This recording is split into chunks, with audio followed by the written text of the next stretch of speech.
नमस्कार, आप सभी का स्वागत है आपके अपने YouTube चैनल ज्ञान पहचान पर। क्योंकि आज संडे है तो आज जो हम टॉपिक पढ़ेंगे वो काफ़ी इंटरेस्टिंग और इम्पोर्टेंट है। ये जो टॉपिक है इसका एक पार्ट मैं पहले डाल चुका हूँ। इंग्लिश ग्रामर का ये टॉपिक है एडजेक्टिव। अब आपकी बारी ये है कि एडजेक्टिव किसे कहते हैं ये कमेंट करके मुझे बताओगे, और एग्जाम्पल के साथ में। ये टॉपिक ना केवल आपके स्कूल वाले जो स्टूडेंट्स हैं उनके लिए, बल्कि कम्पिटिटिव एग्ज़ाम की जो बच्चे तैयारी कर रहे हैं उनके लिए भी काफ़ी इंपॉर्टेंट है।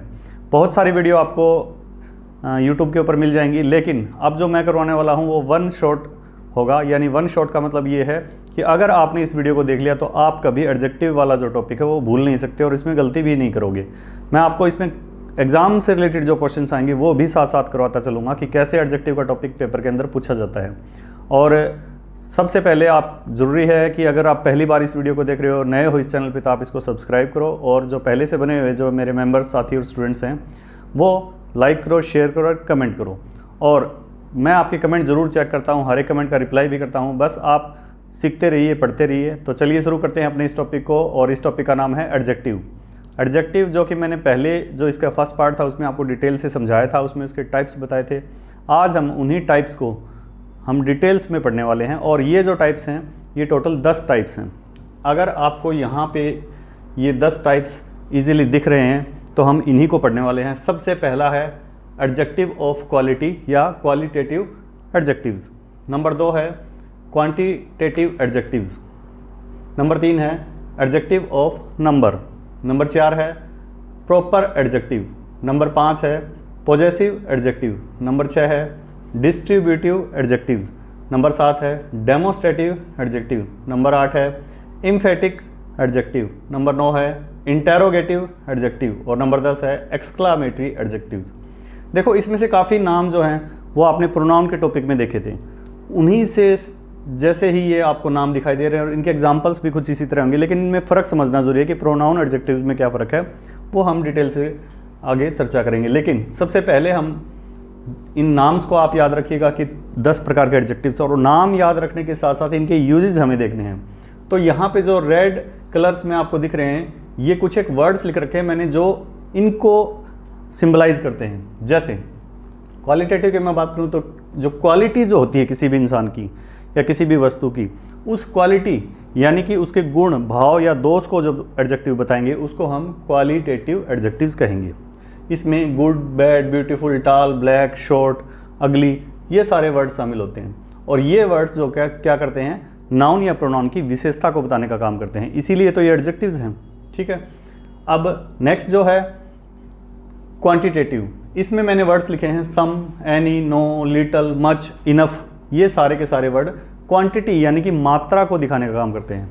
तो ऐसे एडजेक्टिव्स, इनमें से कोई भी जो वर्ड जो नाउन प्रोनाउन की विशेषता बताएगा उसको हम क्वांटिटेटिव एडजेक्टिव्स के नाम से जानेंगे। पहले हम इन दोनों के एग्जाम्पल्स देखते हैं, फिर आपको आगे वाले टॉपिक करेंगे। देखिए, सबसे पहले क्वालिटेटिव की बात करता हूँ। यहाँ पे मैंने एक एग्जाम्पल लिखा है, Sonu is a good student. तो यहाँ पे सोनू किसी व्यक्ति का नाम है जो कि नाउन है, और यहाँ पे लास्ट में स्टूडेंट, ये भी तो एक नाउन है। अब इस स्टूडेंट की विशेषता, ये शब्द जो गुड है ये विशेषता बताने का काम कर रहा है, तो इसलिए यहाँ पे गुड जो है वो क्वालिटेटिव एडजेक्टिव हुआ। ठीक इसी प्रकार आप इनमें से किसी का भी एग्जाम्पल यूज़ कर सकते हो सेंटेंस के तौर पे। तो आपको ये क्वालिटेटिव यानी क्वालिटी के बारे में कंप्लीट रूप से बताएगा, विशेषता बताएगा नाउन या प्रोनाउन की। ठीक है, तो ये पहला एग्जाम्पल है, और भी आप एग्जाम्पल इसमें कमेंट करके लिख सकते हो मुझे। दूसरा हम बात करते हैं क्वांटिटेटिव। इसमें सम, एनी, नो, लिटिल और मच का प्रयोग किया है। जैसे मैंने यहाँ पे लिखा है मुकेश है सम मनी। तो मनी जो है एक नाउन है। अब इस मनी नाउन की विशेषता कौन सा शब्द बता रहा है, ये सम। तो यहाँ पे सम जो है वो क्या है, एक क्वांटिटेटिव एडजेक्टिव्स है। ठीक है, तो आप और भी मुझे, जैसे मैं आपसे कहता हूँ क्या नो किस प्रकार एक क्वांटिटेटिव एडजेक्टिव है, उसका मुझे आप एग्जाम्पल दीजिए, कमेंट करके मुझे बताइएगा। ठीक है, अब हम बात करते हैं नंबर तीसरे की। तीसरा जो एडजेक्टिव का प्रकार है उसको हम कहते हैं एडजेक्टिव्स ऑफ नंबर्स, यानी संख्या को बताने वाला जो एडजेक्टिव है उसको हम बोलते हैं एडजेक्टिव ऑफ नंबर। इसमें हम काउंटिंग्स की बात करते हैं, 1, 2, 3, 4, first, second, third, next, last. इन सभी शब्दों का इस्तेमाल जब हम किसी वाक्य में नाउन की या प्रोनाउन की विशेषता बताने के लिए करते हैं तो वो वो एडजेक्टिव ऑफ नंबर कहलाएगा। जैसे मैंने यहाँ पे लिखा है आई हैव 5 पेन्स। तो पेन्स एक नाउन है, ये प्लूरल नाउन है। इस नाउन की विशेषता बताने वाला जो शब्द है 5, ये 5 जो है ये एडजेक्टिव ऑफ नंबर कहलाएगा। ठीक है, दूसरा एग्जाम्पल भी मैंने लिखा है, this is my first car. तो कार अगेन यहाँ पे क्या है, एक नाउन है, और इस नाउन की विशेषता बताने वाला शब्द जो है ये फर्स्ट वर्ड है। तो ये हुआ adjective of number. Adjectives of number होते हैं वो दो तरह के होते हैं, एक तो होता है डेफिनेट और दूसरा होता है इनडेफिनेट। जब मैं डेफिनेट की बात करता हूँ तो आप इन सारे नंबर्स की बात करोगे। ठीक है, जैसे मैं कहता हूँ there are 10 students in my class, तो यहाँ पे 10 स्टूडेंट्स जो है वो डेफिनेट नंबर है, तो इसलिए उसको डेफिनेट नंबर ऑफ एडजेक्टिव्स कहते हैं। इनडेफिनेट की बात करूँ, there are some students in my class, मेरी क्लास में कुछ विद्यार्थी हैं। तो कुछ विद्यार्थी वो संख्या तो है लेकिन वो निश्चित नहीं है, इसलिए उसको इनडेफिनेट नंबर ऑफ एडजेक्टिव्स कहते हैं हम। ठीक है, चलिए एक बात और इसमें जो पेपर में अक्सर पूछी जाती है कि यहाँ पे फर्स्ट 1 2 3 4 जो हैं इनको हम कार्डिनल एडजेक्टिव्स बोलते हैं, ये भी ध्यान रखना आपको, कार्डिनल। और जो फर्स्ट सेकंड थर्ड फोर्थ इनको हम बोलते हैं ऑर्डिनल एडजेक्टिव्स। तो ये भी दो प्रकार आते हैं इसमें, कार्डिनल एंड ऑर्डिनल, ये भी आपको ध्यान रखना है। नेक्स्ट नंबर 4 पे आता है प्रॉपर एडजेक्टिव्स। तो आप पहले जब नाउन का टॉपिक पढ़ रहे थे तो उसमें आपने पढ़ा था प्रॉपर नाउन। प्रॉपर नाउन क्या था, ऐसा नाउन, ऐसी संज्ञा जो किसी विशेष व्यक्ति का नाम, विशेष स्थान का नाम या विशेष वस्तु के नाम का बोध कराती है, उसको हम प्रॉपर नाउन कहते हैं। जैसे India is a beautiful country, यहाँ पे इंडिया जो है वो एक प्रॉपर नाउन है, और यदि मैं इस प्रॉपर नाउन को प्रॉपर एडजेक्टिव के अंदर चेंज करता हूँ तो इंडिया से बन जाता है इंडियन। ठीक है, तो Indian, Chinese, Russian, Japanese, Buddhist, British, ये सारे क्या हैं, प्रॉपर एडजेक्टिव्स हैं, क्योंकि ये प्रॉपर नाउन से बने हैं इसलिए इनको प्रॉपर एडजेक्टिव्स कहते हैं। यहाँ पे जैसे मैंने एक एग्जाम्पल लिखा है आई एम एन इंडियन, तो यहाँ पे इंडियन जो शब्द है वो क्या है, वो प्रॉपर एडजेक्टिव्स है। तो इस प्रकार इसको हमने बोला है प्रॉपर एडजेक्टिव्स। ठीक है, नेक्स्ट हम बात करते हैं पॉजेसिव एडजेक्टिव्स। देखो प्रोनाउन का जब हमने टॉपिक पढ़ा था तो उसमें मैंने आपको बताया था कि एडजेक्टिव्स और प्रोनाउन में ज़्यादा फ़र्क नहीं कर पाते कई विद्यार्थी, कई टीचर्स भी। जैसे आई, माई, मी, वो इसको बताते हैं कि ये सारे के सारे प्रोनाउन हैं। नहीं, उसमें जो माई है वो माई क्या है, एडजेक्टिव्स है। कौन सा एडजेक्टिव्स है, पॉजेसिव एडजेक्टिव्स है। पॉजेसिव का मतलब क्या होता है, अधिकार जमाना, उसको हम पॉजेसिव एडजेक्टिव बोलते हैं। इसमें my, our, your, his, her, their, इन सबको शामिल करेंगे। देखिए माइन जो था वो प्रोनाउन था, आवर्स इसमें एस लगा दो तो वो प्रोनाउन बन जाएगा, योवर इसमें एस लगा दोगे तो वो पॉजेसिव प्रोनाउन बन जाएगा, जो हर्स उसमें एस लगाओगे तो प्रोनाउन बन जाएगा, और देयर्स भी प्रोनाउन है। लेकिन माई, आवर, योवर, हिज, हर और देयर जो हैं वो पॉजेसिव एडजेक्टिव्स हैं, ये आपको ध्यान रखना है। इसके एग्जाम्पल हम देखते हैं। जैसे मैंने लिखा है दिस इज़ योर बुक, यहाँ पे जो बुक शब्द है, ये जो बुक शब्द है ये नाउन है, इस नाउन की विशेषता बताने वाला शब्द कौन सा है, ये योवर है, और योवर क्या है, पॉजेसिव एडजेक्टिव्स। तो इसको हमने पॉजेसिव एडजेक्टिव कहा है। क्लियर, ठीक है। चलिए अब हमने 5 जो हैं टाइप्स ऑफ एडजेक्टिव, जो 10 थे उसमें से 5 कवर कर चुके हैं। आप इनको एक बार स्क्रीनशॉट लेना चाहे तो इसका स्क्रीनशॉट ले लो और इनको एक बार रिवीजन जरूर कर लेना आप। ठीक है, दोबारा बताता हूँ, क्वालिटेटिव पढ़ा है हमने, क्वांटिटेटिव पढ़ा है, नंबर वाला पढ़ा है, प्रॉपर पढ़ा है और पॉजेसिव पढ़ा है।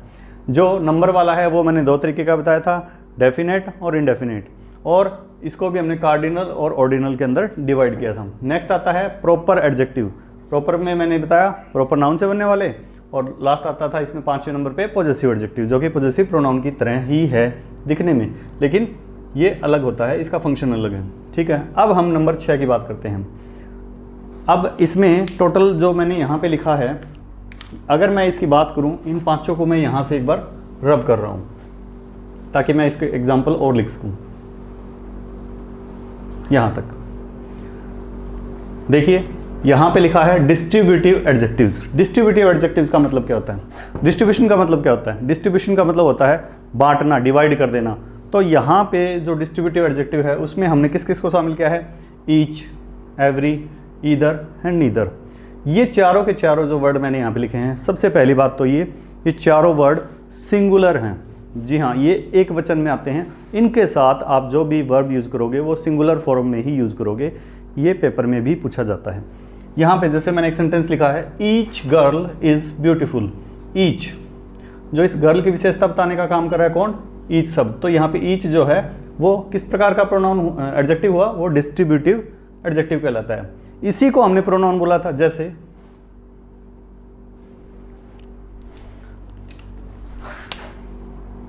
Each of the girl is honest. तो यहां पे देखो ईच जो है, इसके बाद क्या कोई नाउन है? नहीं है, तो ये ईच जो है प्रोनाउन है इस कंडीशन में। लेकिन अगर मैं कहता हूं each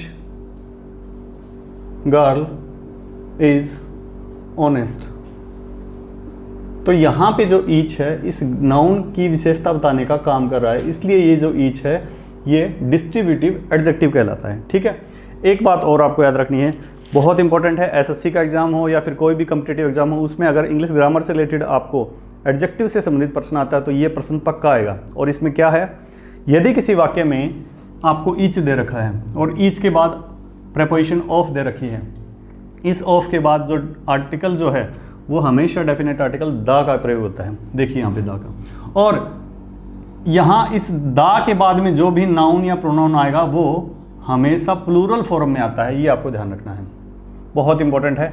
each of the girls होता है, ईच ऑफ द गर्ल नहीं होता, ये ध्यान रखना है। ठीक है, ईच के बाद ऑफ आए और ऑफ के बाद द आता है, तो इस द के बाद आने वाला नाउन प्रोनाउन प्लूरल फॉर्म में होगा, गर्ल्स आएगा यहाँ पे, और इसके बाद आने वाली जो वर्ब है वो सिंगुलर फॉर्म में आएगी। देख लो यहाँ पे इज लिखा है, क्योंकि मैंने आपको पहले ही बताया ईच, एवरी, ईदर और नीदर जो है वो सारे के सारे सिंगुलर फॉर्म में हैं, और इनके साथ वर्ब जो है वो सिंगुलर ही यूज की जाएगी। ठीक है, नेक्स्ट हम बात करते हैं ईदर और नीदर की। देखो ईदर का प्रयोग कहाँ किया जाता है और नीदर का प्रयोग कहाँ किया जाता है। जब मैं बात करूँ दो में से किसी एक कैंडिडेट को हमें सिलेक्ट करना हो तो हम ईदर का प्रयोग करते हैं। जैसे मैं कहता हूँ यहाँ पे ईदर बॉय इज इंटेलिजेंट। यहाँ पे ईदर बॉय इज इंटेलिजेंट जो मैंने वर्ड लिखा है, तो ईदर देखो, ईदर का मतलब है दो में से कोई एक जो है वो क्या है, इंटेलिजेंट है। तो दो में से किसी एक को सिलेक्ट करना हुआ तो यहाँ पे ईदर का प्रयोग इस नाउन से पहले हो रहा है, तो यहाँ पे ईदर जो है वो किस प्रकार का, डिस्ट्रीब्यूटिव एडजेक्टिव कहलाता है। और सेम वही रूल इसमें भी अप्लाई होता है, ईदर के बाद में अगर ऑफ आता है और उसके बाद द आता है तो यहाँ पे जो नाउन आएगा वो प्लूरल आएगा और वर्ब जो आएगी वो सिंगुलर यूज होगी, ये आपको ध्यान रखना है। Either of the boys. ठीक है, इसी तरह नीदर का प्रयोग हम करेंगे, दो हैं और दो में से किसी का एक का भी सिलेक्शन हमें नहीं करना, तो हम वहां पे नीदर का प्रयोग करते हैं। नेक्स्ट हम बात करते हैं जब तीन में से किसी एक का सिलेक्शन हमें करना हो तो हम किसका प्रयोग करेंगे। दो में से एक का करेंगे तो ईदर का, जब दो से ज़्यादा में से किसी एक का सिलेक्शन करना हो तो आप हमेशा वन का प्रयोग करते हो, वन। जैसे one of the 5 students is smart. तो यहाँ पे 5 स्टूडेंट्स, इन 5 में से किसी एक का हमने प्रयोग किया है तो वन का प्रयोग करेंगे। दो में से कितने भी ज़्यादा हो, दो से ज़्यादा, उसमें से किसी एक का सिलेक्शन करना हो तो वन का प्रयोग करेंगे। अगर दो में से एक का सिलेक्शन करना हो तो ईदर का प्रयोग करते हैं। इसी प्रकार दो से ज़्यादा हैं, मान लो 3 हो सकते हैं, 4 हो सकते हैं, 5 हो सकते हैं, और उनमें से किसी का भी यूज़ हमें नहीं करना या किसी का भी सिलेक्शन हमें नहीं करना, तो हम वहाँ पे नन का प्रयोग करते हैं, NONE, नन। ठीक है, जैसे none of his 4 sons takes care of him. 4 में से उसके 4 बेटे हैं, 4 में से कोई भी उसकी परवाह या देखभाल नहीं करता, तो none is 4 sons takes care of him. तो नन का मतलब हम किसी दो से ज़्यादा में से किसी एक का भी सिलेक्शन अगर नहीं करना तो हम नन का प्रयोग करेंगे। तो each, every, either, neither, one, none, ये सब क्या हैं, ये डिस्ट्रीब्यूटिव एडजेक्टिव कहलाते हैं। ठीक है, ये था नंबर 6 डिस्ट्रीब्यूटिव एडजेक्टिव। अब हम नंबर 7 की बात करते हैं, डेमोस्ट्रेटिव एडजेक्टिव्स। डेमोस्ट्रेट का मतलब क्या होता है? डेमोस्ट्रेट का मतलब होता है आप प्रदर्शन करके बता रहे हो। जैसे मैं कहता हूँ this is a duster, this is a marker, तो यहाँ पे दिस, दैट, दीज और दोज, इनका प्रयोग करते हैं। दिस का प्रयोग नज़दीक की किसी एक वस्तु के लिए हम दिस का प्रयोग करेंगे, दूर की अगर कोई एक वस्तु है तो उसके लिए दैट का प्रयोग करते हैं हम। यदि नज़दीक में बहुत सारी चीज़ें हैं और उनको दिखाने के लिए हम कोई शब्द यूज़ करना चाहें तो वो दीज होगा, यानी दीज का प्रयोग हम नज़दीकी बहुत सारी वस्तुओं को दिखाने के लिए करते हैं, और दोज का प्रयोग दूर की बहुत सारी वस्तुओं को दिखाने के लिए करेंगे। तो दिस, दैट, दीज और दोज, ये चारों डेमोस्ट्रेटिव एडजेक्टिव्स कहलाते हैं। जैसे यहाँ पे मैंने एक एग्जांपल लिखा है, आई नीड दिस बैग। तो बैग जो है वो अगेन क्या है, एक नाउन है, और इस नाउन की विशेषता ये शब्द कर रहा है दिस, तो यहाँ पे दिस क्या हुआ, डेमोस्ट्रेटिव एडजेक्टिव्स है। दैट इज योर कार, तो वहाँ पे हमने दैट का प्रयोग किया है, लेकिन वो जो दैट है वो डेमोस्ट्रेटिव प्रोनाउन कहलाएगा, ठीक है। आई नीड दैट बैग, तो वहाँ पे दैट जो है वो डेमोस्ट्रेटिव एडजेक्टिव कहलाएगा। इस तरह आपको दिस, दैट, दिस और दोज का प्रयोग किस तरह करना है, डेमोस्ट्रेटिव एडजेक्टिव के रूप में करना है। चलिए नेक्स्ट आता है नंबर 8, इम्फेटिक। इम्फेटिक का मतलब क्या होता है भाई, तो देखिए इम्फेटिक का मतलब होता है दबाव डालना। जब संज्ञा से पहले ऑन और वेरी, दो शब्द मैंने यहाँ पे लिखे हैं, ऑन और वेरी, जब इन दोनों का प्रयोग हम संज्ञा से पहले और संज्ञा पर दबाव डालने के लिए या खुद जोर देकर करने के लिए करते हैं तो वो एम्फेटिक एडजेक्टिव कहलाता है। जैसे बहुत इंपॉर्टेंट है एग्जांपल, ध्यान से देखिएगा, ही सा माई फ्रेंड, उसने मेरे दोस्त को देखा था, कहाँ पर, on the road, with his own eyes, खुद अपनी आंखों से। तो यहाँ पे जो आइज है वो क्या है, नाउन है। इस नाउन की विशेषता कौन सा शब्द बता रहा है, ये ऑन, और जोर देने के लिए बात कही जा रही है। तो जब ऑन और वेरी का प्रयोग दबाव देने के लिए, संज्ञा पर दबाव देने के लिए किया जाता है, तो वहाँ पर वो एम्फेटिक एडजेक्टिव्स का कहलाते हैं, ठीक है। एम्फेटिक एडजेक्टिव समझ में आ गया होगा। चलिए नंबर 9 की हम बात करते हैं। नंबर 9 और जो नंबर 10 है वो दिखने में दो वर्ड एक जैसे हो सकते हैं, लेकिन इनका यूज अगेन अलग आता है। जैसे यहाँ पे मैं बात करता हूँ इसकी इंटेरोगेटिव एडजेक्टिव्स की, जैसे या इसमें हम व्हाट, विच और हुज, इन 3 एडजेक्टिव्स का प्रयोग कर रहे हैं। व्हाट, विच और हुज, ये तीनों इंटेरोगेटिव एडजेक्टिव कहलाते हैं। कब, जब इनका प्रयोग सेंटेंस से में सबसे पहले इंट्रोडक्टरी वर्ड के रूप में यूज किया जाए और इनके जस्ट बाद में आपको नाउन मिले और लास्ट में साइन ऑफ इंटरोगेशन मिले। देखिए विच रूम इज हर्स, तो यहाँ पे रूम क्या है, नाउन है, और इस नाउन की विशेषता कौन सा शब्द बता रहा है, ये विच वर्ड। तो विच यहाँ पे क्या हुआ, ये इंटेरोगेटिव एडजेक्टिव कहलाएगा। तो व्हाट, विच, हुज, इन सब को हम इंटेरोगेटिव एडजेक्टिव के नाम से जानते हैं। ये देखिए नेक्स्ट आता है एक्सक्लामेटरी एडजेक्टिव्स। एक्सक्लामेटरी एडजेक्टिव का एक ही वर्ड आपको याद रखना है, व्हाट। जब व्हाट का प्रयोग हम एक वाक्य में विशेषता बताने के लिए कर रहे हैं, और किसकी विशेषता, देखिए एग्जाम्पल के थ्रू देखिएगा, यहाँ पे वर्ड लिखा मैंने, व्हाट ए बिग फूल। तो ये जो ए बिग फूल जो है, कितना बड़ा मूर्ख है, देखो उसके लिए सेंटेंस यूज हुआ है। तो ए बिग फूल की विशेषता ये व्हाट शब्द अकेला बता रहा है, तो इसको हम एक्सक्लामेटरी एडजेक्टिव कहेंगे।